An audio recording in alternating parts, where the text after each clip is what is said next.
श्री स्वामी समर्थ. नमस्कार मंडळी. माघ महिन्यातील शुक्ल सप्तमीला रथसप्तमी साजरी केली जाते. तर यावर्षी मंगळवार दिनांक 4 फेब्रुवारी 2025 रोजी रथसप्तमी आलेली आहे. या दिवसापासून सूर्यदेव आपल्या रथात बसून प्रवास करतात. या रथाला 7 घोडे असतात म्हणून रथसप्तमी असा शब्द वापरला जातो. या दिवशी सूर्यपूजन केले जाते.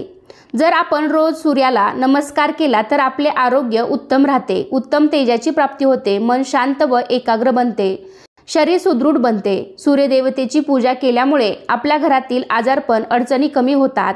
घरात सुख, समृद्धी आणि संपत्तीमध्ये वाढ व्हावी. शिवाय निरोगी आयुष्यासाठी या दिवशी सूर्यदेवाची पूजा केली जाते. तर अशा प्रकारे सूर्याची उपासना करण्याचे खूप सारे फायदे आहेत. तर अशा प्रकारे आजच्या व्हिडिओमध्ये मी तुम्हाला रथसप्तमीच्या दिवशी सूर्याची पूजा अगदी सोप्या पद्धतीने कशी करायची आहे हे मी तुम्हाला आजच्या व्हिडिओमध्ये दाखवणार आहे. त्याचबरोबर या दिवशी अजून काय काय करायचं हे सुद्धा मी तुम्हाला आजच्या व्हिडिओमध्ये सांगणार आहे. तर त्यासाठी हा व्हिडिओ शेवटपर्यंत नक्की पहा. चॅनलवरती नवीन असाल तर चॅनेलला नक्की सबस्क्राईब करा. लगेचच आजच्या व्हिडिओला सुरुवात करूयात. तर सर्वात प्रथम रथसप्तमीच्या दिवशी सूर्योदयापूर्वी उठून स्नान वगैरे आटपून घ्यावे. त्यानंतर आपल्याला उगवत्या सूर्याची पूजा करायची आहे. तर या दिवशी सूर्योदयापूर्वी उठून स्नान करावे आणि छोट्याशा तांब्याच्या कलशातून सूर्याला अर्घ्य अर्पण करावे. तर या ठिकाणी पहा, मी एका तांब्याच्या कलशामध्ये स्वच्छ पाणी घेतलेलं आहे. तर त्यामध्ये हळदी, कुंकू, अक्षता, लाल फूल, गंध, थोडेसे तीळ टाकायचे आहेत आणि उगवत्या सूर्याला आपण अर्घ्य अर्पण करायचे आहे. सूर्याला अर्घ्य अर्पण करण्याचेही तेवढेच फायदे आहेत. त्यामुळे शक्य झालं तर तुम्ही दररोज सुद्धा एका छोट्याशा तांब्यामधून सूर्याला अर्घ्य अर्पण करत जा. नसेल तर या दिवशी मात्र आवर्जून सूर्यदेवांना अर्घ्य अर्पण करायचं आहे. अर्घ्य अर्पण करताना आपले तोंड पूर्वेकडे करून पाणी आपण सूर्यदेवांना अर्पण करायचं आहे. यावेळी तुम्ही सूर्यदेवाचा कोणताही मंत्र म्हणू शकता. ओम सूर्याय नमः, ओम आदित्याय नमः, ओम भास्कराय नमः, अर्घ्यम समर्पयामी आणि असं म्हणून तुम्ही सूर्यदेवांना प्रार्थना करायची आहे. हे सूर्यदेवता, तुझ्यासारखे तेज आम्हाला दे आणि आमच्यावर तुझी कृपादृष्टी कायम असू दे, असं म्हणत म्हणत आपण सूर्यदेवांना हे अर्घ्य अर्पण करायचं आहे. आणि शेवटी सूर्यदेवांना मनोभावे नमस्कार करायचा आहे. अर्घ्य अर्पण केल्यानंतर मग आपल्याला रथसप्तमीची पूजा करायची आहे. रथसप्तमीची पूजा ही सकाळीच करावी. तर या ठिकाणी एक मी पाट मांडून त्यावरती स्वच्छ वस्त्र टाकलेलं आहे. तुम्ही पिवळ्या रंगाचे वस्त्र देखील वापरू शकता. ग्रामीण भागामध्ये ही पूजा अंगणात तुळशी वृंदावनाजवळ मांडतात. पण शहरामध्ये फ्लॅट सिस्टीममुळे घरच्या घरी तुम्ही तुळशी वृंदावन ठेवून त्याच्या बाजूला ही पूजा मांडू शकता. तर कोणतीही पूजा आपण अग्निदेवतेच्या साक्षीने करतो. त्यासाठी इथे मी पाटावरती दिवा ठेवून तो प्रज्वलित करून त्याची पूजा करून घेतलेली आहे. त्यानंतर गणपती बाप्पाची स्थापना करायची आहे. पाटावरती थोड्या अक्षता ठेवून त्यावरती हळदी कुंकू वाहून आपण गणपती बाप्पाची स्थापना करणार आहोत. तर या ठिकाणी मी गणपती बाप्पांना आधीच अभिषेक करून घेतलेला आहे पाण्याने आणि पंचामृताने. आणि मग त्यानंतरच आपण गणपती बाप्पांची मूर्ती पाटावरती स्थापन केलेली आहे. त्यानंतर गणपती बाप्पांची देखील विधिवत आपण पूजा करून घ्यायची आहे. गणपती बाप्पाला हळदी कुंकू, अक्षता वाहायच्या आहेत, लाल फुलं, दुर्वा वाहायच्या आहेत. गणपती बाप्पांना गुळ खोबऱ्याचा नैवेद्य सुद्धा दाखवायचा आहे. ओम गण गणपते नमः, ओम गण गणपते नमः. तर या पद्धतीने आपली गणपती बाप्पांची इथे पूजा झालेली आहे. त्यानंतर इथे माझ्याकडे सूर्यदेवतेचा असा रथात बसलेला 7 घोड्यांचा रथ असलेला सूर्यदेवांचा असा फोटो आहे. तर त्याचीही मी इथे पूजा करून घेणार आहे. जर तुमच्याकडे अशी प्रतिमा किंवा फोटो नसेल तर एका पेपरवरती सूर्यदेवाचे 7 घोड्यावर बसलेले चित्र काढून तुम्ही त्याची देखील पूजा करू शकता. किंवा मग गुगलवरती हा फोटो तुम्ही सर्च केल्यानंतर तुम्हाला लगेच मिळेल.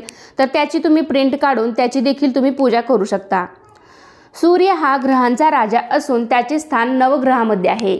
सूर्य स्वयंप्रकाशी असून अन्य ग्रह त्याचा प्रकाश घेतात.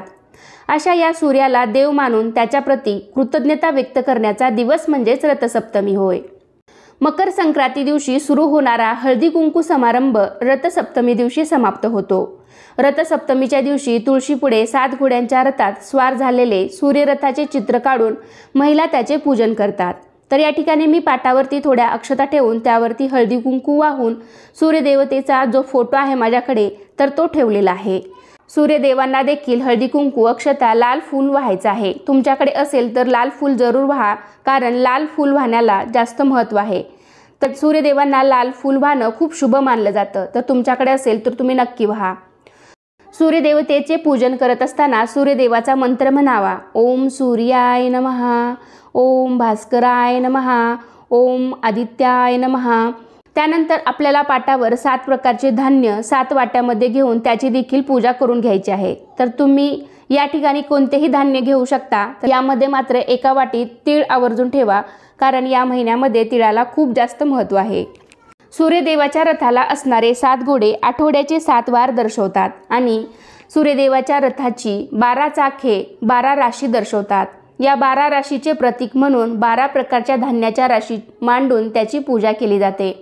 म्हणजे आपण 7 किंवा 12 प्रकारच्या धान्याच्या राशी मांडून किंवा असं सुगडांमध्ये किंवा वाटीमध्ये हे धान्य ठेवून त्याची पूजा करून घ्यायची आहे।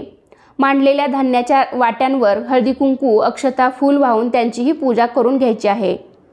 तर अनेक स्त्रिया माघ शुद्ध प्रतिपदेपासून उपवास करतात, ते रथसप्तमीपर्यंत उपवास धरतात। हे सूर्यनारायणाचे 7 दिवसाचे उपवास असतात, म्हणजेच हे सूर्यनारायणाचे व्रत आहे। हे उपवास केल्यामुळे सुख समृद्धी, आरोग्य, संतती, संपत्ती आणि सौभाग्य प्राप्त होते अशी मान्यता आहे।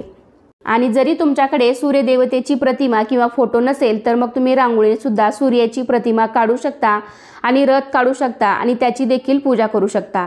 शेवटी भावना महत्त्वाची आहे। तर या दिवशी आदित्य रानूबाईची देखील पूजा केली जाते। रांगोळीने आदित्य रानूबाईची प्रतिमा काढून तसेच गोपद्म काढून त्याचीही पूजा करायची आहे। ज्याप्रमाणे सूर्यदेवता या रथात विराजमान असते, देव देवळात असल्यामुळे ज्या प्रकारे देवळाला महत्त्व प्राप्त होते तसेच महत्त्व सूर्याच्या रथाला आहे।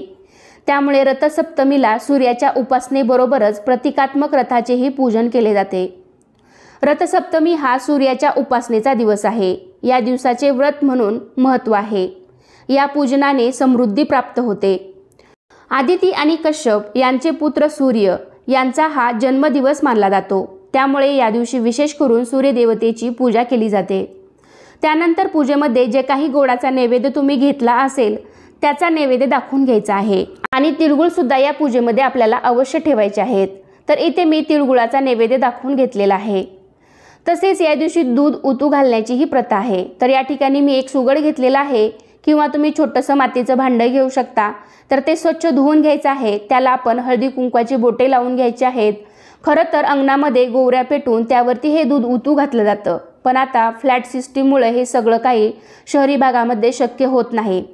तर या ठिकाणी मी गॅस शेगडी स्वच्छ करून गॅसची देखील हळदी कुंकू अक्षता लाल फूल वाहून पूजा केलेली आहे।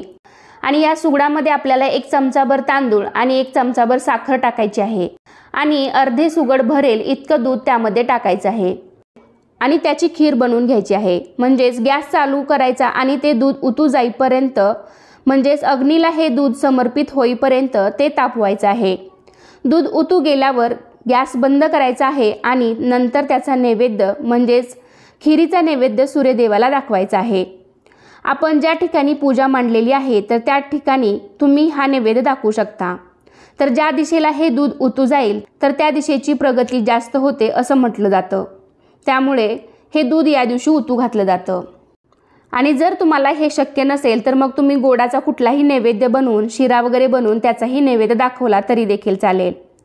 जर तुम्ही अंगणात गोवऱ्यावरती हे दूध उतू घालत असाल तर आधी हळदी कुंकू अक्षता फूल अग्नीला वाहायचं आहे आणि मगच तुम्ही सुगड त्यावरती ठेवायचं आणि हे दूध तुम्ही उतू घालवायचं आहे। त्यानंतर आपल्याला तुळशीची सुद्धा पूजा करून घ्यायची आहे। तुळशीला सुद्धा हळदी कुंकू अक्षता फूल वाहून आपल्याला तुळशीची देखील पूजा करून घ्यायची आहे। सर्व पूजा झाल्यानंतर शेवटी मनोभावे नमस्कार करून आपल्यासाठी, मुलाबाळांसाठी व आपल्या कुटुंबासाठी चांगल्या आरोग्य प्राप्तीची प्रार्थना करायची आहे। तर आपण जी रथसप्तमीची पूजा मांडलेली आहे तर ती त्या दिवशी संध्याकाळी तुम्ही उचलू शकता किंवा दुसऱ्या दिवशी सकाळी सुद्धा ही पूजा तुम्ही उचलली तरीही चालेल। आणि आपण जे धान्य मांडलेलं होतं, धान्याच्या ज्या राशी किंवा सुगडमध्ये किंवा वाटीमध्ये हे धान्य भरलेलं आहे तर ते तुम्ही दुसऱ्या दिवशी रोजच्या धान्याच्या भांड्यामध्ये किंवा तुमच्या डब्यामध्ये ठेवून द्यायचं आहे। ज्या ज्या डब्यामध्ये होतं ते धान्य त्या त्या डब्यामध्ये ते ठेवायचं आहे। आणि जो खिरीचा नैवेद्य आहे सूर्यदेवतेला दाखवून त्यानंतर घरातील सर्वांनी प्रसाद म्हणून खायचा आहे। तर अशा प्रकारे आजच्या व्हिडिओमध्ये मी तुम्हाला रथसप्तमीच्या दिवशी सूर्याची उपासना, पूजा कशी करायची तसेच उत्तर पूजा कशी करायची अशी संपूर्ण माहिती तुम्हाला मी आजच्या व्हिडिओमध्ये सांगितलेली आहे। तर कसा वाटला तुम्हाला आजचा व्हिडिओ नक्कीच कमेंटद्वारे सांगा। व्हिडिओ आवडला असेल तर व्हिडिओला लाईक करा, तुमच्या फ्रेंड फॅमिलीमध्ये शेअर करायला विसरू नका आणि असे छान छान माहितीपूर्ण व्हिडिओ पाहण्यासाठी आजच आपल्या चॅनलला सुद्धा नक्की सबस्क्राईब करा। चला तर पुन्हा भेटूया अशाच एका छानशा आणि माहितीपूर्ण व्हिडिओमध्ये. तोपर्यंत धन्यवाद. सर्वांना श्री स्वामी समर्थ.